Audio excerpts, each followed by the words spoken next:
It is a truth, universally acknowledged, that a single man in possession of a good fortune must be in want of a wife. Is it though? Is it really? Yeah, I checked. The universe acknowledged it, so we're good.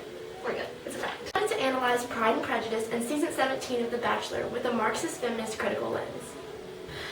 Originally, we were only going to analyze these works through a Marxist critical lens. The three terms that are necessary for understanding Marxism are proletariat, bourgeoisie, and currency.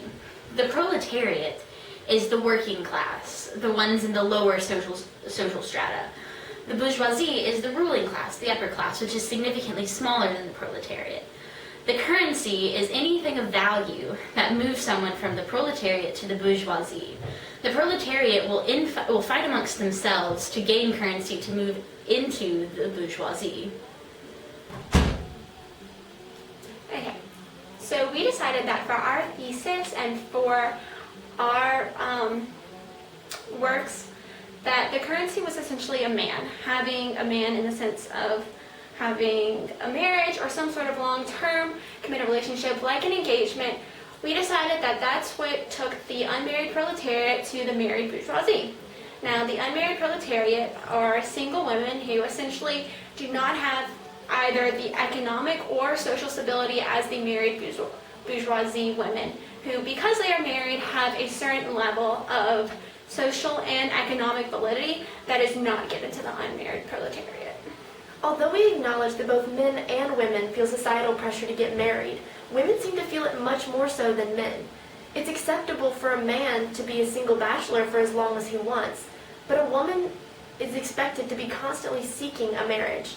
In the society of both of our chosen works, a woman's marital status is often used as a measure of her worth. Therefore, we decided to add feminist critical theory to our analysis to discuss why society places such an importance on women having husbands. So we decided to focus on three main combined tenets of Marxism and feminism for analyzing our two works. And these tenets were ideology, currency, and materialistic feminism. So I'm going to talk about ideologies real quick. Now, in Marxism, an ideology is a belief or set of beliefs that is crucial to the structure of the society. These beliefs appear to be natural, when in fact they're actually man-made beliefs by the bourgeoisie, and everyone is held to these beliefs. Now, these beliefs permeate through the entire society. They affect the laws, the economy, and even the art produced by the society. Now, in Pride and Prejudice, we get an example of the ideology in the first line. There it is. It is a truth universally acknowledged. That is the ideology. There is a single man. He has a good fortune. Why aren't you married to him already? Like, why aren't you in the church? So this ideology is used by the bourgeoisie to kind of make the proletariat feel bad about themselves. Like, why aren't you married? Why don't you have a man? You're 21 years old and you're not married? Wow, what is wrong with you? And of course, the mouthpiece of this ideology is the lovely Mrs. Bennet. All she wants to see is her daughters married, and the fact that none of them are married yet is like a huge deal for her. Now, an important part of the ideology is that it's accepted widely by everyone. Even the proletariat accepts it. And so you would be kind of inclined to say that, well, the ideology in Pride and Prejudice kind of fails because, well, Lizzie doesn't accept the ideology. She wants to marry for love. Yeah, but Lizzie still wants to get married. She recognizes that a marriage and that a man is crucial for her survival in her society. And while she might have slightly higher standards than, say, Charlotte Lucas, she still wants to get married. Now, talking about Charlotte Lucas, if you want an example of someone that really embraces the ideology, that's your girl. Mr. Collins, he's probably ugly. He's definitely does not have a good personality. But what does he have?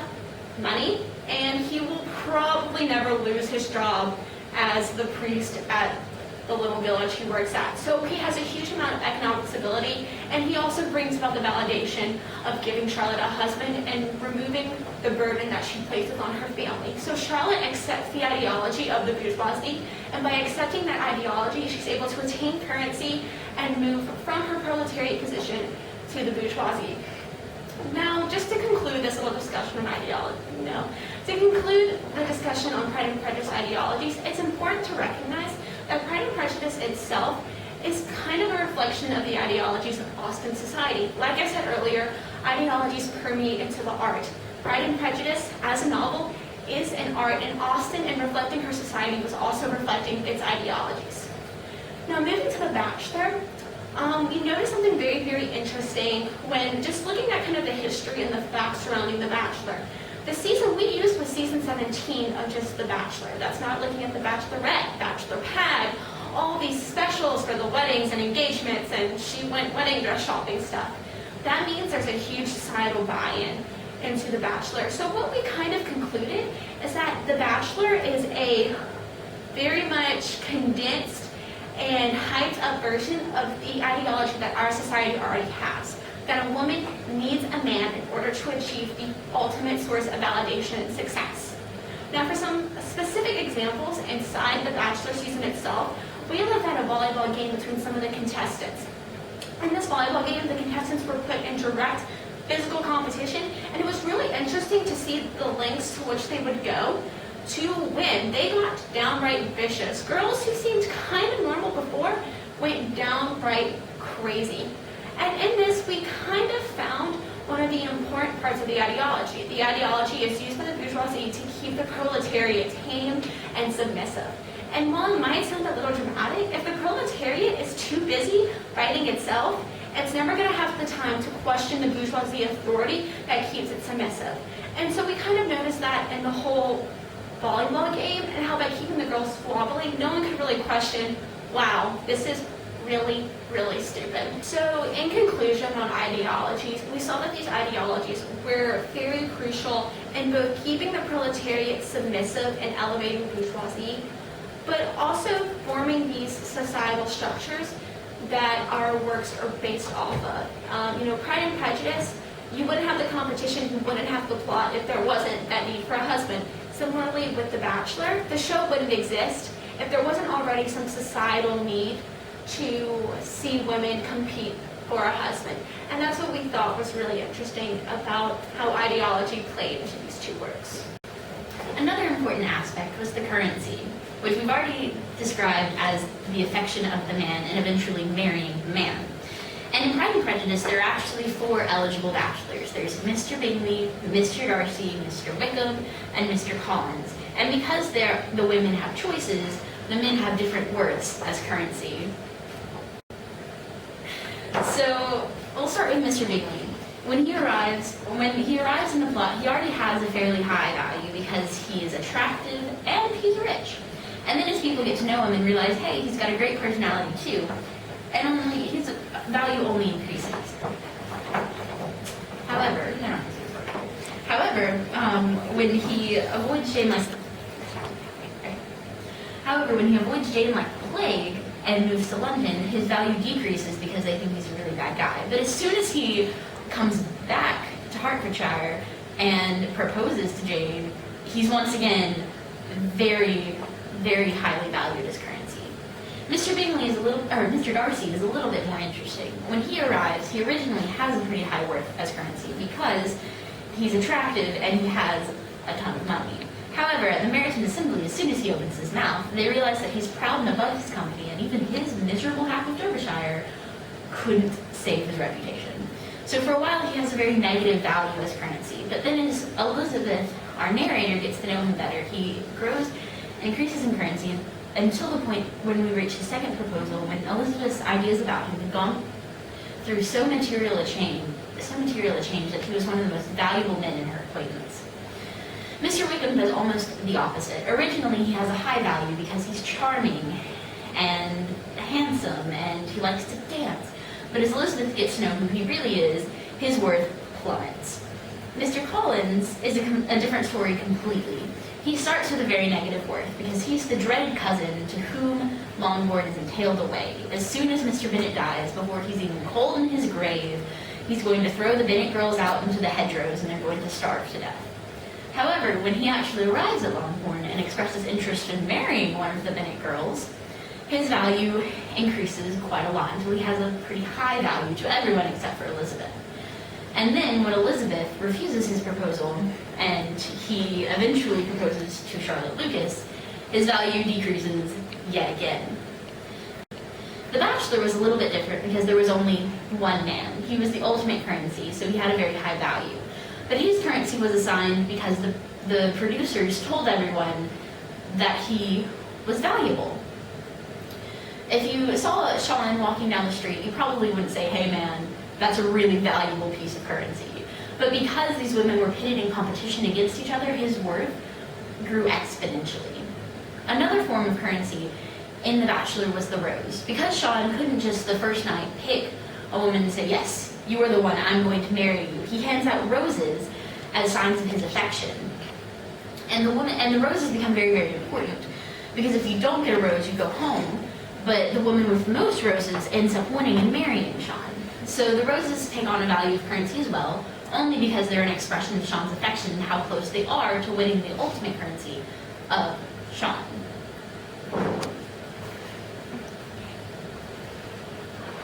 So materialistic feminism looks at the social and economic oppression of women through literary work. And we saw that in both works, women are presented with idealistic standards that are impossible to live up to, but at the same time, seemingly necessary to gain the currency of a husband, which would elevate their social standing and give them economic stability. So by taking those things away from them or making them difficult to obtain, they're being socially and economically oppressed. In Pride and Prejudice, women had no economic stability except through men in marriage. But in order to be desirable to a man, they were expected to live up to this ideal of the accomplished woman. And in Regency England, the accomplished woman was a woman who was talented in a variety of fields. She had to be artistic, she had to be musically talented, she had to be beautiful, she had to possess a lot of things that would allow her to be the perfect wife for her husband, and it would make her desirable to a man, and therefore he would want to marry her. But this ideal was very difficult to come by. Very few characters, well, no characters in Pride and Prejudice exemplified exactly this accomplished woman ideal. Caroline Bingley was probably the closest, and yet at the end of the novel, she still ends up without a husband. So even if a woman can get as close as she can to the ideal woman, she still may not be able to find a husband. This economically oppressed women because if or when they couldn't live up to this standard and find a husband, they would have no economic stability and would be a burden on their families. For example, the entail. All of the Bennet sisters have absolutely no inheritance of their property. Their property is entailed away to Mr. Collins. So if the girls don't find husbands, then they'll have no economic stability in their lives. They have no way to better themselves besides being married off to a rich husband. Likewise, in The Bachelor, in season 17, Sean has to have an ideal woman pictured in his mind. That's the woman that he wants to marry. But the women have to meet Sean's standard of an ideal woman, but they've never met this man before in their lives. And they have limited opportunities to get to know him and figure out what his ideal is. They guess and try to be what he wants, but it's nearly impossible to guess exactly what every man's But it's nearly impossible just because every man's preferences are different. So they have to guess and try to get to know Sean to know what his preferences are. This paired with the competitive nature of the show leads to much anxiety and insecurity for the girls. And the only validation they get of Sean's feelings or any indication of what his ideal might be is through the secondary currency of the rose.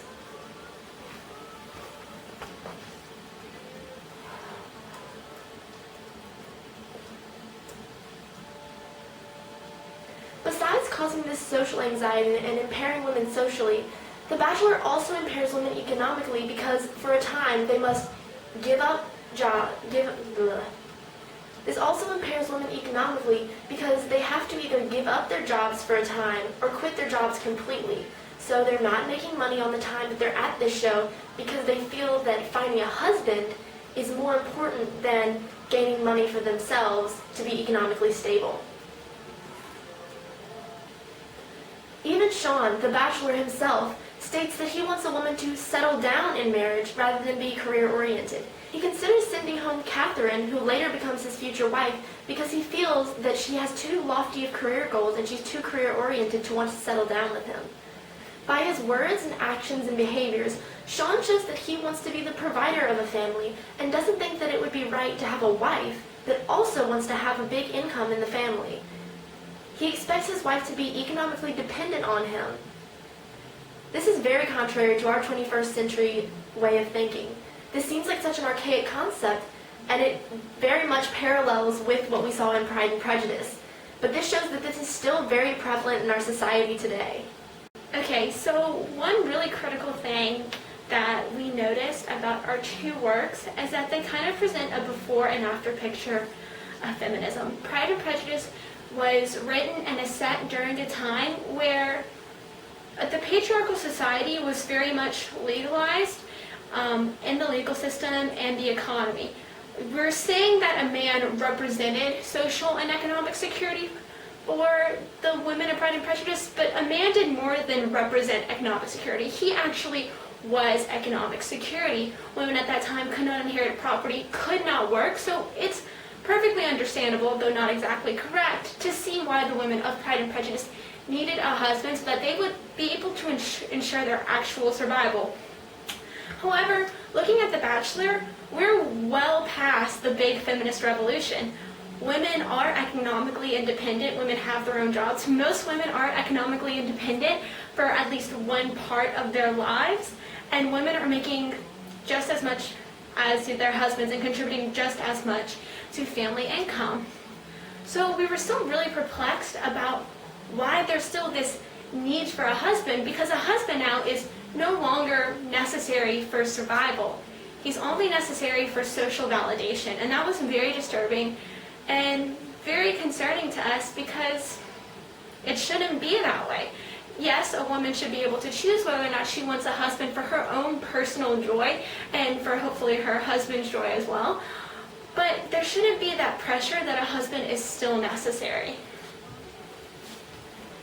So it seems like we've come so far since the feminist revolution, and it seems like the media really puts an emphasis now on the working class woman, the woman who's economically independent and can do her own thing. But then we look at shows like The Bachelor and the cult following that they have, and it really seems to digress a bit in terms of where women are. And it shows that women still need this validation. When a girl comes home, a girl in her late 20s, early 30s, she comes home to her family on Thanksgiving, and the first thing they ask isn't, "Oh, how's your job doing? How much money are you making? Are you happy?" They're oftentimes asking, "So where's the ring? Do you have a boyfriend? Do you have a relationship?" And that shouldn't be the emphasis that's being put on women because we've come so far.